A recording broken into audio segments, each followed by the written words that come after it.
Welcome all my dear students to the last session of chemistry solid state chapter. Solid state का आज हमारा last session है.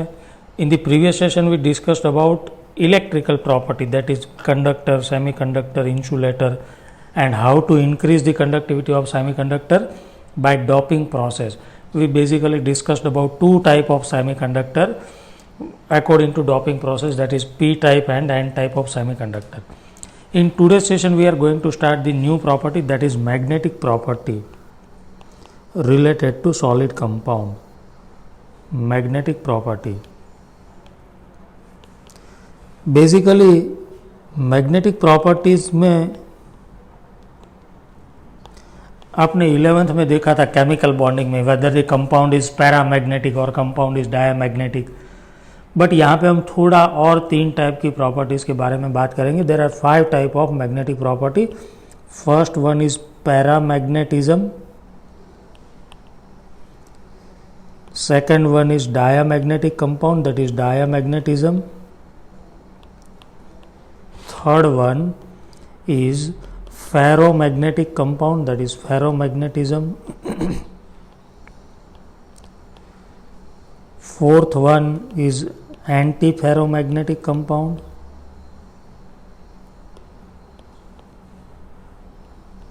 And fifth and last is ferrimagnetic compound. See, this concept is very important because board की exam में कहीं ना कहीं आपको 2 मार्क्स और 3 मार्क्स में पूछा जाता है कि explain the ferromagnetic and antiferromagnetic compound और explain the ferro and ferrimagnetic. So this compound is going to be important for you for board exam. Paramagnetic compound मतलब the compound which have at least one unpaired electron. ये तो हमने देखा था chemical bonding में by drawing the energy level diagram. If there is any unpaired electron remaining, then the compound becomes paramagnetic. If all electrons are paired, all electrons are paired, तो compound क्या होता था? Diamagnetic. क्यों ऐसा होता था? क्योंकि सिंगल इलेक्ट्रॉन जब मूव करता है तो electron is charge particle, so it produces the magnetic field and electric field. तो इसी मैग्नेटिक फील्ड की वजह से वो मैग्नेटिज्म शो करता है, मतलब उसमें मैग्नेटिक मोमेंटम आता है. बट वही इलेक्ट्रॉन जिस डायरेक्शन में मूव कर रहा है उसी के साथ दूसरा इलेक्ट्रॉन अपोजिट में मूव करता है, तो दोनों की मैग्नेटिक फील्ड अपोजिट डायरेक्शन में था, तो नेट मैग्नेटिक फील्ड क्या हो गया? कैंसल. इसीलिए if electron is paired then the magnetic field of each other will be cancelled, so net magnetic moment will be zero. So such compounds are called diamagnetic if all electrons are paired. Means in diamagnetic and paramagnetic we deal with number of paired electron and unpaired electron. Diamagnetic paramagnetic इसे बोला electron is unpaired, diamagnetic electron are paired. और paired होने की वजह से क्या होगा कि पेयर्ड होने की वजह से ऑल दी एक दूसरे की मैग्नेटिक फील्ड को कैंसल आउट कर देंगे. अब देखिए पैरामैग्नेटिज्म आपको जो टेक्स्ट बुक में दिया उसकी हम बात करेंगे. तो paramagnetic substances are weakly attracted by magnetic field, क्योंकि उसमें एक अनपेयर्ड या एक से ज़्यादा अनपेयर्ड इलेक्ट्रॉन होता है. इलेक्ट्रॉन मूव करता है तो उसका मैग्नेटिक फील्ड कहीं ना कहीं प्रोड्यूस होता है, and that's why it is attracted in magnetic field due to its own magnetic field. वो बाहर से आप दूसरा कोई एक्सटर्नल मैग्नेटिक फील्ड लगाएंगे तो उसमें वो अट्रैक्ट होगा, क्योंकि उसको खुद का भी मैग्नेटिक फील्ड है. They are magnetised in magnetic field in same direction. मतलब इसमें क्या होता है, इनिशियली मैग्नेटिक फील्ड जब नहीं होता है तब एक इलेक्ट्रॉन, एक एटम, देखिए कई सारे एटम होते हैं, एक एटम का इलेक्ट्रॉन अनपेयर्ड है इसका वो डायरेक्शन में, दूसरे एटम का इलेक्ट्रॉन इस डायरेक्शन में है, तीसरे एटम का कहीं ऐसे है, फोर्थ का ऐसे है, फिक्स नहीं होता है. लेकिन जैसे ही मैग्नेटिक फील्ड आप बाहर से लगा देंगे तो सबके इलेक्ट्रॉन एक डायरेक्शन में आ जाएंगे और उसी की वजह से सारे इलेक्ट्रॉन एक, अदरवाइज तो क्या होगा, एक ये डायरेक्शन में था तो बाजू के एटम का इलेक्ट्रॉन नीचे की डायरेक्शन में था तो इसका कैंसल आउट हो गया. बट जैसे ही आपने एक्सटर्नल मैग्नेटिक फील्ड लगाया तो उसका मैग्नेटाइज हो गया, मतलब वो मैग्नेटाइज हो गया. इसीलिए लिखा है कि they are magnetise in magnetic field. But जैसे ही बाहर का मैग्नेटिक फील्ड आप हटा लेंगे they lose their magnetism in absence of magnetic field. याद रखना पैरामैग्नेटिक सब्सटेंस उसकी खुद की मैग्नेटिज्म एक्सटर्नल मैग्नेटिक फील्ड की प्रेजेंस में ही शो करता है। जैसे ही एक्सटर्नल मैग्नेटिक फील्ड आपने रिमूव कर दिया, मैग्नेटिज्म लूज हो जाएगी। Paramagnetism is due to the presence of one or more unpaid electron which are attracted by the magnetic field. Example O2 देखा था आपने, O2 का एनर्जी लेवल डायग्राम 11th में, पाई स्टार 2 पे x1, पाई स्टार 2 पे y1, so there are 2 unpaired electron. Copper +2 की electronic configuration लिखो, copper +2 की, तो आपको इसमें अनपेड इलेक्ट्रॉन मिलेंगे। Fe+3 की लिखो, chromium +3, they all are having unpaired electron. तो basically paramagnetic means unpaired electron, ये याद रखना है। दूसरा, मैग्नेटिक फील्ड की एब्सेंस में वो डायमैग्नेटिक हो जाता है, मतलब वो मैग्नेटिज्म शो नहीं करता है। सेकेंड, डायमैग्नेटिक में क्या होता है? Diamagnetic compound in which all electrons are paired, there are no unpaired electron. पहली बात तो ये, और पेयरिंग की वजह से एक दूसरे की मैग्नेटिक मोमेंटम क्या हो जाएगी? कैंसल, सबसे पहले ये। दूसरा, जैसे ही आप मैग्नेटिक फील्ड में रख देंगे उसे, अब उसकी इंटरनल मैग्नेटिक फील्ड, मतलब एक इलेक्ट्रॉन ऐसे था, एक ऐसे, तो उसकी तो एक दूसरे की मैग्नेटिज्म कैंसल आउट हो गई। बट बाहर से मैग्नेटिक फील्ड आप लाएंगे ना, तो उसके अंदर भी एक थोड़ा मैग्नेटिक फील्ड प्रोड्यूस होगा, that is called induce magnetic field, और वो बिल्कुल बाहर के मैग्नेटिक फील्ड की अपोजिट डायरेक्शन में होगा, और इसीलिए वो मैग्नेटिक फील्ड के साथ रिपल होगा। देखो, diamagnetic substance are weakly repelled by magnetic field. Magnetic field के साथ वो क्यों रिपल करते हैं? क्योंकि मैग्नेटिक फील्ड में लाने से उसमें खुद में मैग्नेटिक फील्ड प्रोड्यूस होता है अपोजिट डायरेक्शन में, इसीलिए तो लिखा देखिए, they are weakly magnetised in magnetic field in opposite direction. आया समझ में? मैग्नेटिक फील्ड की डायरेक्शन में उसका खुद का मैग्नेटिज्म प्रोड्यूस होता है उसमें। एग्जाम्पल H2O, अब कोवैलेंट बॉन्ड में तो ऑलवेज पेयर में इलेक्ट्रॉन रहते हैं। NaCl, Na के पास 281 था, लेकिन एक तो डोनेट कर दिया, तो 8, क्लोरीन के पास 287 था, एक गेन कर लिया, तो उसका भी ऑक्टेट कम्प्लीट, मतलब all electron are paired. Benzene again covalent bond, covalent bond वाले तो ऑलवेज डायमैग्नेटिक होते हैं, सो ये डायमैग्नेटिक। फेरोमैग्नेटिक, अब देखिए, अब तक हमने क्या किया, मान लो कि एक पूरा कंपाउंड है, डायमैग्नेटिक और पैरामैग्नेटिक में हम क्या बात करते थे पता है?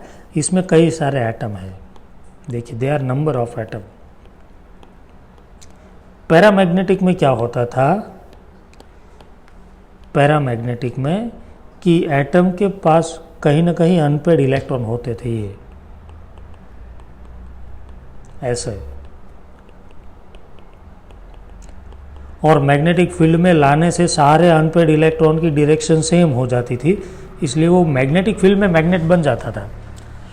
अब तक डाया और पैरामैग्नेटिक में सिर्फ किसकी बात कर रहे थे? इलेक्ट्रॉन की। देखो, डायमैग्नेटिक में अनपेड इलेक्ट्रॉन नहीं था और पैरामैग्नेटिक में था। अब यहाँ पे इलेक्ट्रॉन की बात नहीं होगी, नए 3 कंसेप्ट है ना, फेरो, एंटी फेरो एंड फेरी, उसमें डोमेन की बात होगी।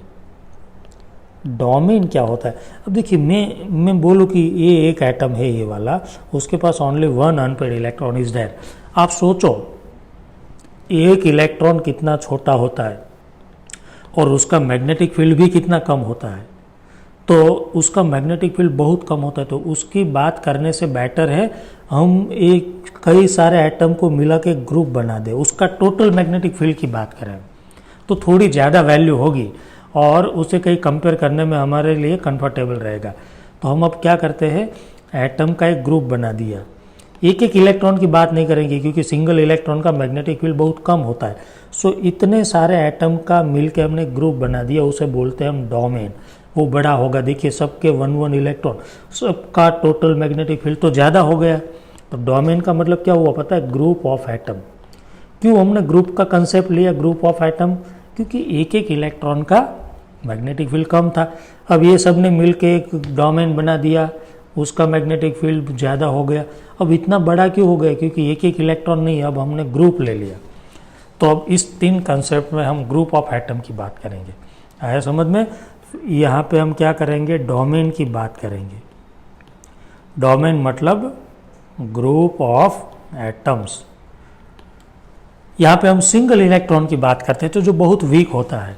अब इस हिसाब से there are 3 type of compound, ferromagnetic, anti ferro and Pheri.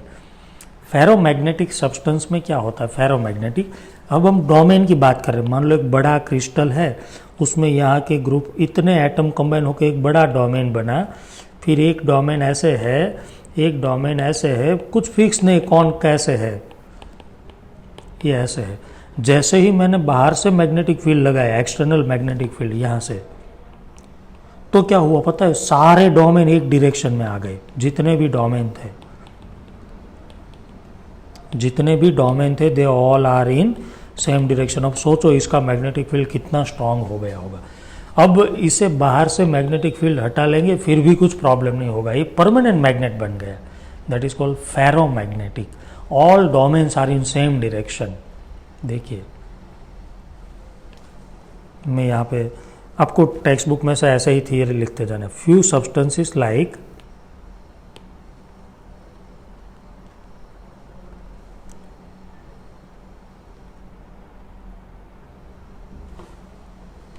a few substances like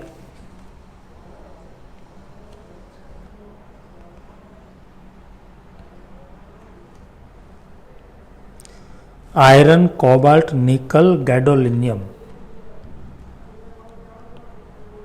and CrO2, ऐसे कुछ कंपाउंड देखिए इसमें लिखा है they are attracted very strongly by magnetic field, क्योंकि इसमें क्या होता है such substances are called ferromagnetic. Beside the strong attraction this substance can be permanently magnetise, ये परमानेंटली मैग्नेट बन सकते हैं, क्योंकि आगे क्या लिखा है, in solid state the metal ion of ferromagnetic substances are group together in small region are called domain. अब यहाँ पे डोमेन की बात आ रही है कि सॉलिड स्टेट में मेटल के एटम ग्रुप में बैठते हैं, that is called domain. Each domain act as tiny magnet, एक छोटा डोमेन है वो खुद एक मैग्नेट का काम करता है। अब क्या होता है, इन अनमैग्नेटाइज पीस, मतलब जब बाहर से कोई मैग्नेटिक फील्ड नहीं था तब तो डोमेन रैंडम थे, बट देयर मैग्नेट, और उसकी वजह से उसकी मैग्नेटिक मोमेंटम कैंसिल हो जा रही थी। लेकिन मैग्नेटिक फील्ड अप्लाई किया गया तो डोमेन एक ही डायरेक्शन में आ गए और स्ट्रॉन्ग मैग्नेट बन गया, and that is called ferromagnetic substance. और even after removal of magnetic field, देखिए लास्ट में लिखा है the compound remains magnet, so it is permanent magnet. मैंने यहाँ पे लिखा है आपको, देखिए पहले ये सब रैंडम था, कोई ऊपर था कोई नीचे था, इसकी वजह से मैग्नेटिक मोमेंटम कैंसिल हो गई। अब जैसे ही बाहर से मैग्नेटिक फील्ड लगाए all domain are in same direction. तो यहाँ पे फिगर में भी दिखा है, देखिए इट इज़ फेरोमैग्नेटिक सब्सटेंस। ये जो आपको फिगर में दिखाया है ये पूरा फेरोमैग्नेटिक सब्सटेंस है ये, क्योंकि सारे डोमेन एक ही डायरेक्शन में है। देखिए अब दूसरा कंपाउंड जो है वो एंटी फेरोमैग्नेटिक है। एंटी फेरो सब्सटेंस में क्या होता है, एंटी फेरोमैग्नेटिक में डोमेन अरेंज होते हैं लेकिन अपोजिट टू ईच अदर। मैं आपको ऐसे पहले तो शॉर्ट में यहाँ पे दिखा दूँ कि फेरोमैग्नेटिक में क्या होता है। फेरोमैग्नेटिक सब्सटेंस में सारे डोमेन एक डायरेक्शन में आ गए, मैग्नेटिक फील्ड बाहर से अप्लाई किया तो सारे डोमेन एक डायरेक्शन में, दैट इज़ फेरो। अब सोचिए इसका मैग्नेटिक फील्ड कितना स्ट्रांग होगा। एंटी फेरो में क्या होता है पता है, domain opposite to each other, ये एंटी फेरो है। इसमें नेट मैग्नेटिक फील्ड तो ज़ीरो हो गया। और एक है फेरी मैग्नेटिक। फेरी मैग्नेटिक में क्या होता है पता है, डोमेन के नंबर अनइक्वल होते। देखिए ये एक दूसरे ने कैंसिल कर दिया, ये कैंसिल कर दिया, लेकिन यहाँ पे कैंसिल नहीं हुआ, तो इसमें ये फेरी मैग्नेटिक है। तो इसमें आपको थोड़ा सा मैग्नेटिक इफेक्ट देखने को मिलेगा। So there are 3 type of compound, ferromagnetic, ferromagnetic compound, antiferromagnetic compound and ferrimagnetic. Ferrimagnetism में क्या लिखा है देखो, फेरीमैग्नेटिज्म या पहले एंटी फेरो देखो, substance like MnO showing anti ferromagnetism have domain structure similar to ferromagnetic but that domain are oppositely oriented, एक दूसरे से अपोजिट है। ये एग्जाम्पल आपको खास याद रखना है। और लास्ट फेरीमैग्नेटिक, इसमें क्या होता है, magnetic momentum of domain are align in parallel and anti parallel but unequal in number, so they are weakly attracted. ये आपको इसके एग्जाम्पल के साथ याद रखना है। आपको समझ में आ गया। So they are number of type of different type of magnetic property. मैं आपको फिर से यहाँ पे शॉर्ट में समझा देता हूँ। देखिए सबसे पहले आपने क्या देखा, आप ऐसे ही याद रख लेना। पैरामैग्नेटिक, पैरामैग्नेटिक में क्या था, अनपेड इलेक्ट्रॉन, यहाँ पे हम इलेक्ट्रॉन की बात करते थे। डायामैग्नेटिक में क्या था, ऑल इलेक्ट्रॉन्स आर पेड। फिर फेरोमैग्नेटिक में क्या था, डोमेन की बात आ गई, all domains are parallel to each other, ऐसे ही आप शॉर्ट में लिख देना। फिर एंटी फेरो में क्या हुआ, parallel and anti parallel to each other and equal in number, ये सब इक्वल है।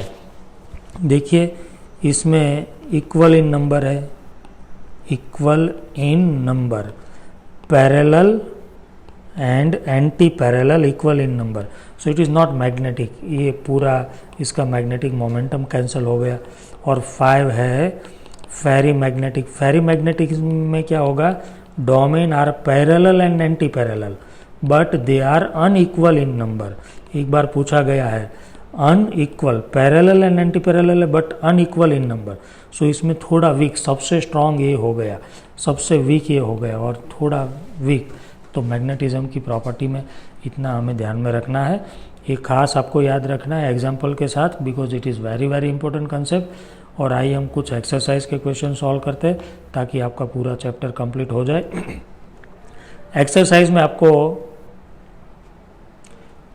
कुछ क्वेश्चन जो हमारे बाकी थे वो क्वेश्चन हम सॉल्व करते हैं। उसमें क्वेश्चन नंबर 1 जो आपका मेटल डेफिशिएंसी डिफेक्ट के बेस पे है,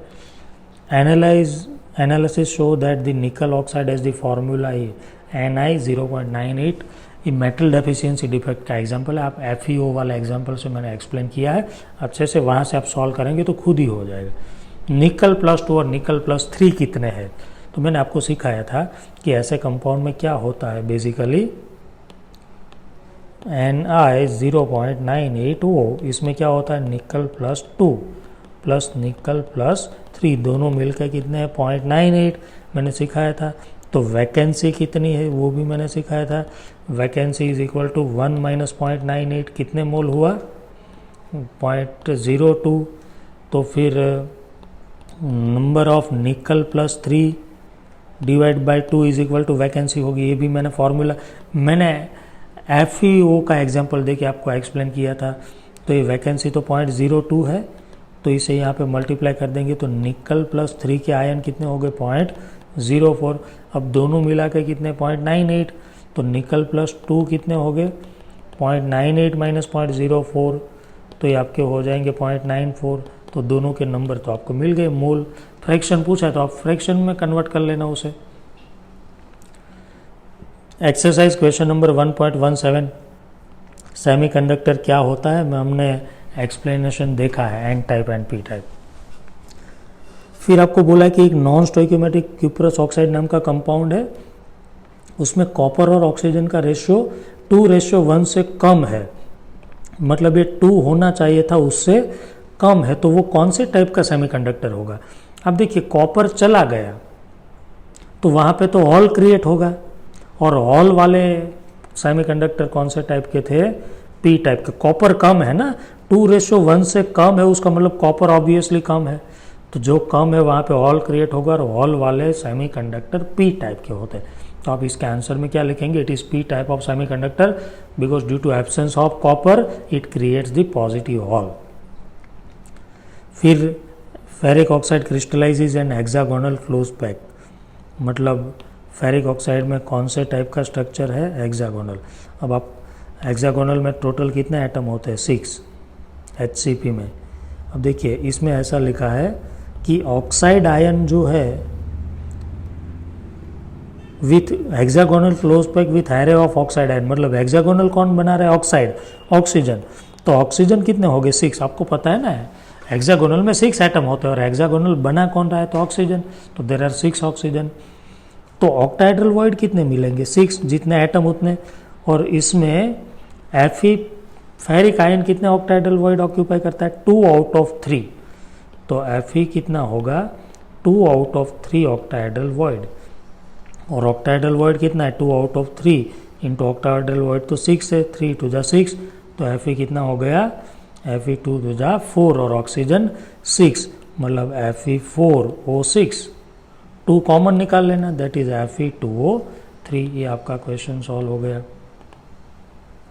now last question, classify in each of the following set, कि कौन से टाइप का सेमीकंडक्टर बनेगा, वो तो मैंने आपको सिखाया है। जर्मेनियम को इंडियम से ड्रॉप किया आपने। इंडियम मतलब 13 ग्रुप का element, boron, gallium, indium 13 group का एलिमेंट ड्रॉप करने से पी टाइप ऑफ सेमीकंडक्टर बनेगा। और सिलिकॉन में 13 ग्रुप का ड्रॉप किया, again P type of semiconductor, ये 13 ग्रुप है ना। तो ये था आपका चैप्टर नंबर 1 सॉलिड स्टेट। इसे आपको अच्छे से प्रिपेयर करना है because this chapter is very very important. और डीपीपीज में जितने भी क्वेश्चन हो उसकी भी प्रैक्टिस करनी है। खास मैग्नेटिक प्रॉपर्टी में मैंने बोला आप ऐसे शॉर्ट में याद रख लेना, उसमें कुछ प्रॉब्लम होगा तो आप मुझे डाउट के फॉर्म में पूछ लेना, क्योंकि magnetic property is very very important. तो इस सेशन को हम यहीं पे स्टॉप करते हैं, मिलेंगे नेक्स्ट सेशन में नए चैप्टर के साथ। Till then good bye.